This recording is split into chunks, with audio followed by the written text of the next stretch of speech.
UP में 69,000 शिक्षक भर्ती मामले में हाई कोर्ट का बड़ा फैसला आ चुका है। इलाहाबाद हाई कोर्ट की लखनऊ बेंच ने शिक्षक भर्ती की मेरिट लिस्ट रद्द कर दी है। सरकार को 69,000 सहायक अध्यापक भर्ती परीक्षा का परिणाम नए सिरे से जारी करने का आदेश भी दिया है।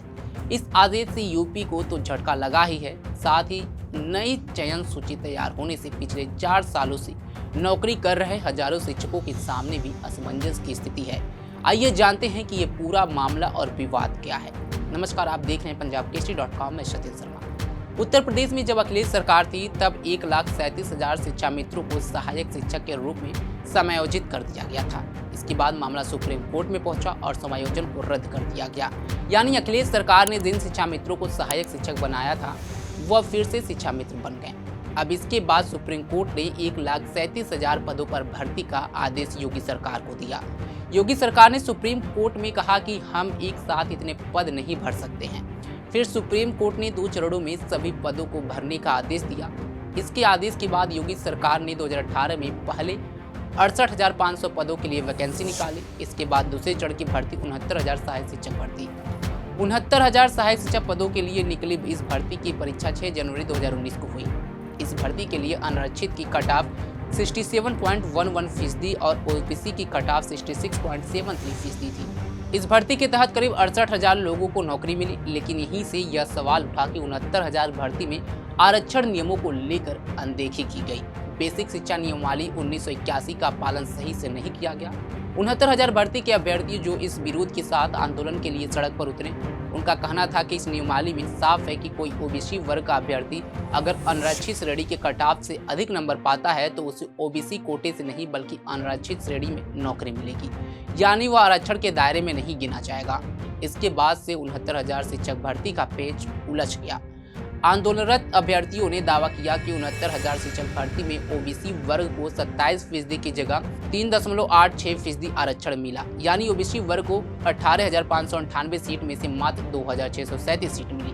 जबकि उस वक्त सरकार का कहना था कि करीब 31,000 ओबीसी वर्ग के लोगों की नियुक्ति की गई है। सरकार के इस बयान पर अभ्यर्थियों ने बेसिक शिक्षा नियमावली 1981 का तथा आरक्षण नियमावली 1984 का हवाला देते हुए कहा कि ओबीसी वर्ग के जिन 31,000 लोगों की नियुक्ति दी गई है उनमें से करीब 29,000 अनारक्षित कोटे से सीट पाने के हकदार थे। प्रदर्शन कर रहे अभ्यर्थियों ने कहा कि हमें 29,000 ओबीसी वर्ग के लोगों को आरक्षण के दायरे में जोड़ना ही नहीं चाहिए।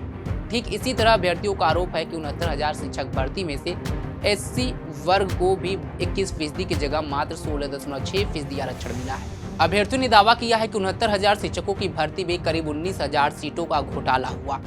इसको लेकर वो हाईकोर्ट भी गए और राष्ट्रीय पिछड़ा आयोग में भी शिकायत की। 69,000 शिक्षकों की भर्ती में आरक्षण अनियमितता का मामला लंबे समय से हाईकोर्ट में लंबित था। शिक्षक भर्ती में 19,000 सीटों के आरक्षण को लेकर अनियमितता के आरोप लगे थे। इसमें विसंगतियों का आरोप लगाते हुए कई लोग कोर्ट भी गए थे।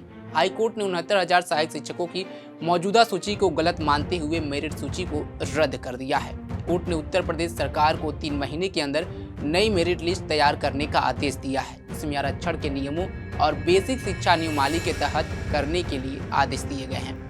नाम न छापने की शर्त पर एक शिक्षक अभ्यर्थी ने कहा कि जब तक हाईकोर्ट में सरकार के बयान आ चुके हैं और कोर्ट का मेरिट सूची रद्द करने का आदेश आ गया है, ऐसे में एक बार फिर से सवाल उठने लगे हैं कि क्या वाकई प्रदेश में आरक्षण घोटाला नहीं हुआ। पिछले साल 2023 मार्च में ही इलाहाबाद हाईकोर्ट की लखनऊ बेंच ने 69,000 सहायक शिक्षक भर्ती की लिस्ट को गलत माना था और लिस्ट फिर से बनाने का आदेश दिया था। लेकिन जब से सुप्रीम हाईकोर्ट की तरफ से इसे रद्द कर दिया गया है, यूपी की राजनीति एक बार फिर से गर्मा गई है और जो विपक्षी सरकार है, जो विपक्षी दल है, वो लगातार सरकार पर, योगी सरकार पर आरोप लगा रहे हैं और यूपी में एक और घोटाले का जिक्र कर रहे हैं। इस खबर पर आपकी क्या राय है, कमेंट बॉक्स में जरूर बताएं। तमाम खबरों के लिए जुड़े रहे हमारे साथ और देखते रहें पंजाबकेसरी.com।